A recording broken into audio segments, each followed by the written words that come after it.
ഈ അങ്ങനെയുള്ളവരോടൊക്കെ പിന്നീട് സൗഹൃദം ഷെയർ ചെയ്യുകയൊക്കെ ചെയ്യുമ്പോൾ എല്ലാവരും ഉണ്ട്, ഇടയ്ക്കിടയ്ക്ക് അങ്ങനെ കോണ്ടാക്ട്സ് ഉണ്ട്. നമ്മുടെ കാര്യങ്ങളൊക്കെ ഷെയർ ചെയ്യുന്ന രീതിയിലൊക്കെ അത് വളർന്നിട്ടുണ്ട്. എല്ലാം ഓൾമോസ്റ്റ്. നജീബ്, അടുത്ത പാട്ടിന് മുമ്പ് ഇയാൾക്കൊരു ചോദ്യം ചോദിക്കാനുള്ള അവസരം കൊടുക്കുക. നജീബിന്റെ അടുത്തൊരു ചോദ്യം ചോദിച്ചാൽ എന്ത് ചോദിക്കും? ഭയങ്കര ബുദ്ധിയാണ്.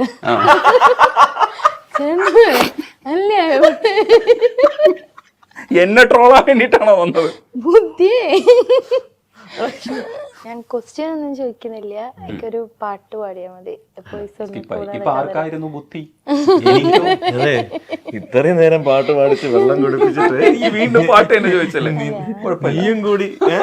എനിക്ക് ആ പാട്ട് പാടുന്ന എനിക്ക് ഭയങ്കര ഇഷ്ടമാണ്. പോയി സൊന്നാലും നീ എൻ കദലി, അത് കേൾക്കാൻ വേണ്ടിട്ടല്ലേ? കള്ളം പറഞ്ഞാലും നീ. അതാണ് സബ്ജക്ട്, ഇവിടുത്തെ സബ്ജക്ട് അതാണ്. பொய் சொல்லக்கூடாது காதலி, பொய் சொன்னாலும் நீ என் காதலி. பொய் சொல்லக்கூடாது காதலி, பொய் சொன்னாலும் நீ என் காதலி. கண்களால் கண்களில் தாயமாடினாய், கைகளால் கைகளில் ரேகை மாற்றினாய். பொய் ஒன்றை ஒப்பித்தாய், ஐயோ தப்பித்தாய். கண் மூடித்தேடத்தாய், கனவெங்கும் தித்தித்தாய். பொய் சொல்ல கூடாது காதலி, பொய் சொன்னாலும் நீ என் காதலி. ഈ ഒരു ഘട്ടത്തിന് ശേഷം റൊമാൻറ്റിക് വോയിസുകൾ ശരിക്കും ഈ കാലഘട്ടത്തിന്റെ വോയിസ് തുടങ്ങുന്നത് എനിക്ക് തോന്നുന്നു നജീബിന്റെ ശബ്ദം അതിനൊരു ബെഞ്ച് മാർക്കായിരുന്നു. ഇപ്പോൾ ഹരിശങ്കറൊക്കെ പാടുന്ന പാട്ടുകൾ പോലെ ഹരിചരനുണ്ട്, ഒരുപാട് പേരുണ്ട് ഇപ്പോൾ പാടാൻ വേണ്ടിയിട്ട് അത്തരത്തിലുള്ള ഹസ്കിനെസ് ഒക്കെ കൊണ്ടുവരാൻ. നമുക്കില്ലെങ്കിൽ ഇപ്പോൾ പുറത്തുനിന്ന് കാർത്തിക്കിനെയൊക്കെ വിളിച്ച് പാടിക്കും പോലെ നജീബ് ഇവിടെ ഉണ്ടായിരുന്നു. അപ്പം ഇപ്പോൾ പലരെയും റീപ്ലേസ് ചെയ്തിട്ടുണ്ട്. പക്ഷെ ആ സമയത്ത് അത്തരം ഒരു വോയിസ് കൊണ്ടുവന്ന നജീബായിരുന്നു. ഒരുപക്ഷെ അത് തന്നെ ആയിരിക്കും നജീബിന്റെ സക്സസ്. അങ്ങനെ എപ്പോഴെങ്കിലും ചിന്തിച്ചിട്ടുണ്ടോ? തമിഴ് പാട്ടിനോടും ഒരു ഇഷ്ടമുണ്ടല്ലോ നമുക്ക് എല്ലാവർക്കും. ഈ പറഞ്ഞ പോലെ കാർത്തിക് ആയിരുന്നെങ്കിലും ഇപ്പൊ ഹരിഹരൻ സാറ്, അപ്പൊ അവരുടെയൊക്കെ പാട്ടുകളും ഈ പറഞ്ഞ പോലെ എല്ലാം ഭയങ്കര ഓപ്പൺ സിംഗിങ് അല്ല. ചില പാട്ടുകൾ എല്ലാം ഹസ്കി കൊടുത്ത് ആവശ്യമുള്ള പാട്ടുകളാണ്. കാരണം ചില എല്ലാം അങ്ങ് ഓപ്പൺ ആക്കിയാൽ അതിൻ്റെ ഒരു ഫീല് പോകും. അപ്പൊ ഞാൻ അതിൽ കൂടുതൽ ഇങ്ങനെ കോൺസെൻട്രേറ്റ് ചെയ്തിരുന്നു. പല പണ്ട് തൊട്ടേ ഇപ്പൊ കോമ്പറ്റീഷന് പങ്കെടുക്കുമ്പോഴും ലൈറ്റ് മ്യൂസിക് ഒക്കെ ഞാൻ പങ്കെടുക്കാറുണ്ട്. അന്ന് സമ്മാനങ്ങളൊക്കെ കിട്ടിയിരുന്നു. അപ്പോൾ ഫീലില് കുറച്ച് ഇങ്ങനെ നമ്മളത് ഇങ്ങനെ പാട്ടിലൂടെ കൊണ്ടുവരാനായിട്ടുള്ള ശ്രമങ്ങളാണ്. ഇപ്പം ദേവാങ്കണം എന്നുള്ള പാട്ട് തന്നെ. ദേവാങ്കണങ്ങൾ കൈയൊഴിഞ്ഞ് താരകം സായാഹ്ന സാനുവിൽ വിലോലമേഘമാം. അത് എൻ്റെ ഒരു ശൈലി പാടിയതാണ്. അപ്പോൾ നമ്മൾ ഓപ്പണായിട്ട് എൻ്റെ ടോണിൽ അത് പാടിയ ദേവാങ്കണങ്ങൾ കൈയൊഴിഞ്ഞ താരകം സായാഹ്ന സാനുവിൽ വിലോലമേഘമാം. അഴകിൻ പവിഴം പൊഴിയും, അങ്ങനെ പാടാം. അഴകിൻ പവിഴം പൊഴിയും നെഞ്ചിൽ. അപ്പൊ എനിക്ക് അതിലൊരു വ്യത്യാസം എനിക്ക് ഇഷ്ടപ്പെട്ടു ഇങ്ങനെ ഒരു രീതിയിൽ പാടുന്നത്. അപ്പൊ അതിലോട്ട് കൂടുതൽ കോൺസെൻട്രേറ്റ് ചെയ്യുന്നുള്ളതാണ്. വളരെ ബുദ്ധിമുട്ടുള്ള സമയത്താണ് ഞാനും സിനിമയിലോട്ട് കയറി വന്നത്. വളരെ, കാരണം എനിക്ക് വേറൊരു ബാക്ക്ഗ്രൗണ്ട് ഒന്നുമില്ല. വളരെ സ്ട്രഗിൾ ആയിരുന്നു കയറി വരാനും. പിന്നെ ഈ ഒരു ആ ഒരു പ്ലാറ്റ്ഫോം, ഐഡിയ സ്റ്റാർ സിംഗർ എന്നുള്ള പ്ലാറ്റ്ഫോം ഏറ്റവും വലിയൊരു എന്താണ് നമുക്കൊരു വഴിത്തിരിവായിട്ടുള്ളൊരു.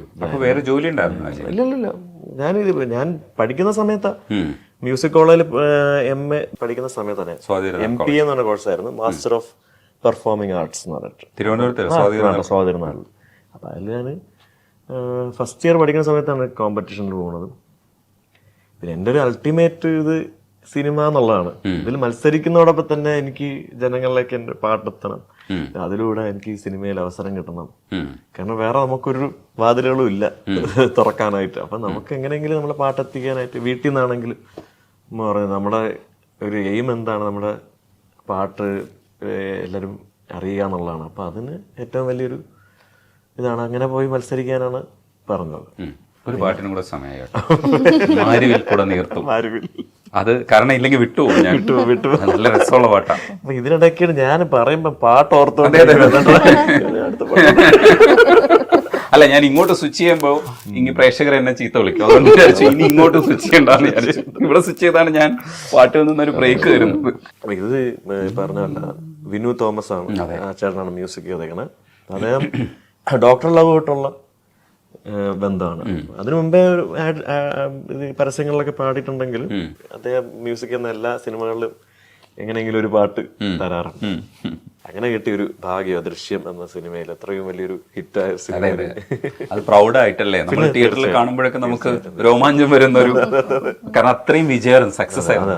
അതുപോലെ അത്രയും പോപ്പുലർ ആയിട്ടുള്ള ഒരു ആർട്ടിസ്റ്റും ക്രൂവും ഒക്കെ ആയിരുന്ന അതിന്റെ കൂടെ നജീബിനും പോയി നിൽക്കുമ്പോൾ നമുക്ക് അങ്ങനെ പ്രൗഡായിട്ട് നിൽക്കാൻ പറ്റും. അഭിമാനം. ചേട്ടൻ പക്ഷെ നല്ല വർക്കൗട്ട് ചെയ്തിട്ടാണേ. പക്ഷെ സാധാരണ ഇങ്ങനെ എല്ലാരും ചെയ്യൂലേ, ചോദിക്കൂലോ.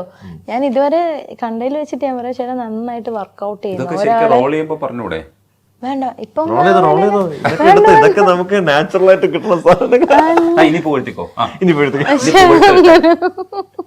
ഒരു ബ്രേക്ക് ഉണ്ട്, എനിക്ക് എന്നെ കുറച്ച് പുകഴ്ത്താനുണ്ട്. പക്ഷെ അങ്ങനല്ല, സാധാരണ ആൾക്കാരില്ലേ, സാധാരണ മീൻസ് ചെയ്തിട്ടുള്ള ഇന്റർവ്യൂസ് ഒക്കെ മോശം എന്നല്ല ഞാൻ പറഞ്ഞത്.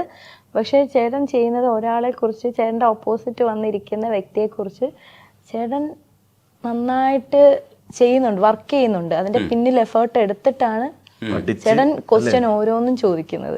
അപ്പൊ ഞാൻ എന്റെ അടുത്ത് ചോദിച്ച ക്വസ്റ്റ്യൻ അങ്ങനല്ല, എന്റെ അടുത്ത് ചോദിച്ചതൊന്നും അങ്ങനെയല്ല. പക്ഷെ ഇപ്പുറത്ത് ചോദിച്ച ചോദ്യങ്ങളെല്ലാം നല്ല ചോദ്യങ്ങളായിരുന്നു. എന്റെ അടുത്ത് ചോദിച്ചതെല്ലാം മഹാ ചീത്ത ചോദ്യമായിരുന്നു. ശരിക്കും പുകഴ്ത്തിയതല്ല, എന്നെ കത്തിയാണ് ഡിലീറ്റ്. അങ്ങനല്ല ഞാൻ പറഞ്ഞത്. ഒരാളെ നോക്കുമ്പോ, ഒരാളെ വീക്ഷിക്കുമ്പോഴല്ല, ഒരാളോട് എങ്ങനെ സഭ്യമായി മര്യാദയ്ക്ക് ചീത്ത വിളിക്കാന്നുള്ള ഇപ്പൊ മനസ്സിലായി. എനിക്ക് ഇപ്പൊ പിടിയിട്ട് നജീബ് പറഞ്ഞത് ചീത്ത വിളിക്കാൻ അറിഞ്ഞു, തന്നെ ചീത്ത എങ്ങനെ പറയാം പറഞ്ഞതിന്റെ സാരാംശം എന്തെങ്കിലും പറയണ്ടേ നല്ലതെന്തെങ്കിലും പറയണ്ടേ? വീണ്ടും കുത്തുവാക്ക് എന്തെങ്കിലും ചേട്ടനോക്കി പറയണ്ട കേട്ടോ. അങ്ങനല്ല, പാട്ടൊക്കെ പാടാൻ പറഞ്ഞല്ലേ, കൊണ്ട് ഇത്രയും പാട്ട് പഠിച്ചല്ലേ, എന്തെങ്കിലും ഒരു നല്ല വാക്ക് പറയണ്ടേന്ന് വിചാരിച്ചു. അങ്ങനല്ല ചേട്ടാ, ഞാൻ ഇതുവരെ അങ്ങനെ പറഞ്ഞിട്ടില്ല. വേണമെങ്കിൽ എവിടെ വേണമെങ്കിലും എടുത്ത് നോക്കാം, ഞാൻ അങ്ങനെ ഒന്നും പറഞ്ഞിട്ടേ ഇല്ല. ആദ്യമായിട്ടല്ലേ ഞാൻ ഇങ്ങനെ പറയുന്നത്. എനിക്ക് ഇഷ്ടപ്പെട്ടോണ്ടാണ് ഞാൻ പറഞ്ഞത്. എനിക്ക് ആ വേ ഓഫ്, ആ രീതി ഇല്ലേ, ക്വസ്റ്റ്യന് ചോദിക്കുന്ന ആ രീതി എന്നുവെച്ചാ വേറൊരു തലത്തിലേക്കും പോകുന്നില്ല. നന്നായിട്ട് തന്നെ ഒരാളെ കുറിച്ച് സ്റ്റഡി ചെയ്തിട്ട് അത്യാവശ്യമായിട്ടുള്ള എല്ലാ കാര്യങ്ങളും അയച്ചു ചോദിക്കുന്നത്. പ്രത്യേക അന്വേഷണം പറയാൻ ഭയങ്കര ഇഷ്ടമാണ്. അങ്ങനെയുള്ള കുറച്ച് പ്രേക്ഷകരാണ് എന്റെ ശക്തി. ഞാൻ ഉമ്മ അങ്ങനെ ആളുണ്ടല്ലോ, രജനീഷ്, അങ്ങനെ പേരൊക്കെ എടുത്ത് കറക്റ്റായിട്ട്. അപ്പൊ അവരൊക്കെ നല്ല നോട്ടീസ് ചെയ്യുന്നുണ്ട്. അപ്പൊ ഭയങ്കര പ്രത്യേകം ഒരു അന്വേഷണം. നിങ്ങൾക്കൊക്കെ ഒരു വിലയില്ലെങ്കിലും എനിക്ക് അങ്ങനെ കുറെ പ്രേക്ഷകരുണ്ട്, മനസ്സിലായില്ലേ? അല്ല, ചേട്ടൻ അത്യാവശ്യം നന്നായിട്ടുണ്ട്. ഉമ്മച്ചി നന്നായിട്ട് പറഞ്ഞിട്ടുണ്ട്. പോകുമ്പോ ചോദിക്കുന്നൊക്കെ ഒരു ബ്രേക്ക് പാട്ട് വരാൻ, ഇല്ലെങ്കിൽ ഈ മനുഷ്യനെ കൊണ്ട് പാട്ട് പാടിച്ചില്ല അടിയിൽ. എങ്ങനെ ഇത് സംസാരിച്ചോണ്ട് പോകുന്നത് ആലോചിച്ചോണ്ട് അപ്പൊ വീണ്ടും പാട്ട് പാടും. പണിയെടുത്തിട്ട് പോയാൽ മതി, പണിയെടുക്കുക എന്നുള്ളത്. മാരിവിൽ കുടനീർത്തും മാനസം തണലാക്കി കളിച്ചിരിയും കഥകളുമായി കുസൃതികൾ തൻ മധുരവുമായി ഓരമ്മക്കിളിയും രണ്ടോമൽക്കുരുന്നും മാരിവിൽ കുടനീർത്തും മാനസം തണലാക്കി. ഇപ്പോഴും ഇത് കണ്ടുകൊണ്ടിരിക്കുന്ന സിനിമകളിൽ ഒന്നാണെന്നുള്ളതാ. അത് നമുക്കൊരു വേറൊരു ഊർജ്ജമാണ്. ഇടയ്ക്കൊക്കെ മാത്രമാണ് ഈ വിജയിക്കുന്ന സിനിമകളിൽ വിജയിക്കുന്ന പാട്ട് കിട്ടുക എന്ന് പറയുന്നത്. ചിലപ്പോൾ പാട്ട് ഹിറ്റായിരിക്കും, പാട്ട് നമ്മൾ ആവർത്തിച്ച് കേൾക്കുന്നുണ്ടാവും, പക്ഷെ സിനിമ ഹിറ്റാവാത്തതുകൊണ്ട് നമുക്ക് വേണ്ടത്ര ഒരു അംഗീകാരം കിട്ടില്ല. അപ്പോൾ ഇപ്പോഴുള്ള കാലത്ത് കൂടുതലും സിനിമ ഹിറ്റായാൽ മാത്രമാണ് പാട്ട് ശ്രദ്ധിക്കുന്ന അവസ്ഥ.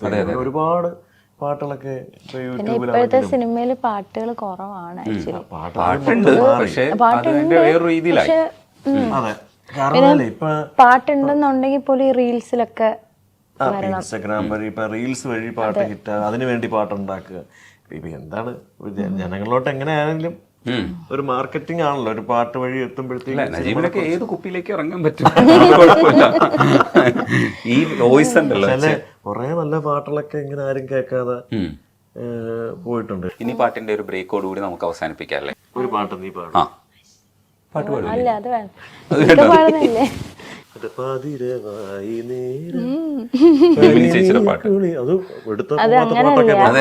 പാടാനല്ല, ഞാൻ പാടുന്നത് ചിന്ന ചിന്ന ആസ. എനിക്ക് പണ്ട് ഇഷ്ടമുള്ള ചേച്ചിയുടെ പാട്ടുകൾ മാത്രമേ പാടുള്ളൂ, ചേച്ചിയുടെ ഫാനാണല്ലേ.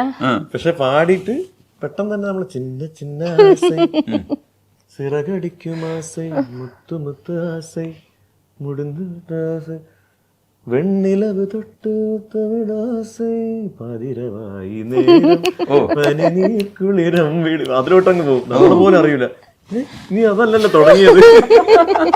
കാറിലൊക്കെ ഡ്രൈവ് ചെയ്ത് പോകുമ്പോ ഇരുന്ന് പാട്ടാ ആണല്ലേ. പാട്ട് പാടാനൊക്കെ ഭയങ്കര ആഗ്രഹമുണ്ട്. പ്ലീസ് എന്നാ പാതിരവായി നേരം ആയിക്കോട്ടെ. പതിരവായി നേരം പനിനീർക്കുളിരമ്പിലി എൻ്റെ മനസ്സിലെ മച്ചും മെലന്തിനുറങ്ങാതലയുന്നു നീ. രാരിരം രാരം പാടി കടിഞ്ഞൂൽ കനവോടി താഴെ തണുപ്പിൻ്റെ കിളിപ്പാഴയിൽ ഉറങ്ങാതലയുന്നു നീ.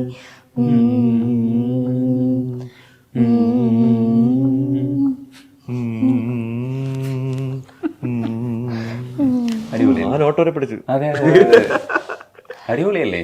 അപ്പൊ ഇഷ്ടപ്പെട്ട പാട്ട് പാടിക്കോ, അല്ലെങ്കിൽ ഞാൻ വീണ്ടും പാടിക്കും.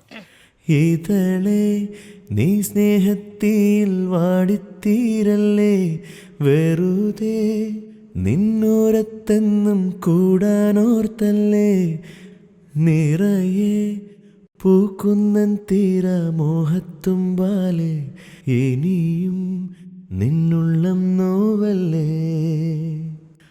അകലെ കനവിനരികെ ഇരുവഴികളിൽ മനസ്സൊഴുകവേ, മൂക്കിലെ ഈ പൂവിന്മേലെ മെല്ലെ പെയ്യില്ലേ, പടരും ഈ സ്നേഹത്തിയെ പാടെ മായ്ക്കാതെ, അകമേ ആളുന്ന തീന്നർത്ഥം കാണാതെ, ഇനി നീ എങ്ങെങ്ങും മായല്ലേ, ഇനി നീ എങ്ങെങ്ങും മായല്ലേ, ഇനി നീ എങ്ങെങ്ങും മായല്ലേ.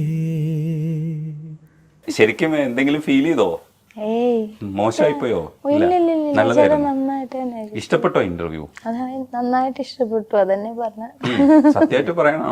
ഇല്ല ചേട്ടാ, കറക്റ്റ് ആയിട്ട് സാധാരണ നോർമലി ചെയ്യുന്ന കൂട്ടല്ല. എൻ്റെ അടുത്ത് കുറെ ചോദിക്കുമ്പോൾ ഞാൻ എന്തൊക്കെയൊക്കെയോ പറഞ്ഞില്ലേ, ചിലപ്പോൾ അതിൽ തെറ്റ് കാണും ശരി കാണും, പക്ഷെ എന്നിരുന്നാലും ചേട്ടൻ ഐഡിയൽ ആയിട്ടുള്ള കാര്യങ്ങളാണ് ചോദിച്ചത്. എനിക്ക് ചിലപ്പോൾ എൻ്റെ വായിൽ എന്തെങ്കിലും വന്നിട്ടുണ്ടെന്ന് ഉണ്ടെങ്കിലേ ഉള്ളൂ, പക്ഷെ ചേട്ടൻ ഐഡിയൽ ആയിട്ട് തന്നെ. നജീബിനോട് ആദ്യം ഒന്നും ചോദിച്ചില്ലല്ലേ? ഇല്ല, ചോദിച്ചു. നന്ദി അറിയിക്കുന്നു. നന്ദിയുണ്ട്. ഇവിടെ ഏറ്റവും കൂടുതൽ സംസാരിച്ച ഇന്റർവ്യൂ ഇതാണ്. എല്ലാം പുറത്തെടുപ്പിച്ചു. അതെ, സാധാരണ എന്തെങ്കിലുമൊക്കെ ഇടയ്ക്ക് ഇങ്ങനെ ചോദിക്കും, ഭയങ്കര ചോദിക്കും, എന്തെങ്കിലും പറയുമായിരിക്കും അങ്ങനെയൊക്കെ. പക്ഷെ ഇതങ്ങനല്ല, ഇത് ഞാൻ എന്തോരം സംസാരിച്ചത്. ഞാൻ ഇപ്പൊ ഇതൊക്കെ കഴിയുമ്പോഴേ നോക്കുന്ന കുറേ ഞാനിരുന്ന് പറഞ്ഞ് എന്തൊക്കെ പറഞ്ഞെന്നുള്ളത് എല്ലാം കാണാം. അപ്പോൾ നിങ്ങൾ ഹാപ്പി ആയിട്ടിരിക്കൂ. എനിക്ക് ഭയങ്കര സന്തോഷമുണ്ട്. ഞാൻ അധികം ചോദിച്ചിട്ടില്ല എന്നാണ് ഞാൻ മനസ്സിലാക്കണത്. പക്ഷേ നിങ്ങൾ രണ്ടുപേരും വർത്താനം പറഞ്ഞ അതിൻ്റെ ഒരു സ്റ്റൈൽ എനിക്ക് ഇഷ്ടപ്പെട്ടു. നിങ്ങളുടെ ഒരു സ്നേഹമൊക്കെ എനിക്ക് മനസ്സിലായി. ആ സ്നേഹം എനിക്കും കിട്ടിയിട്ടുണ്ട്. നന്ദിയുണ്ട് സംസാരിക്കുന്നത്. Thank you. വാട്സാപ്പ് വഴി ഇംഗ്ലീഷ്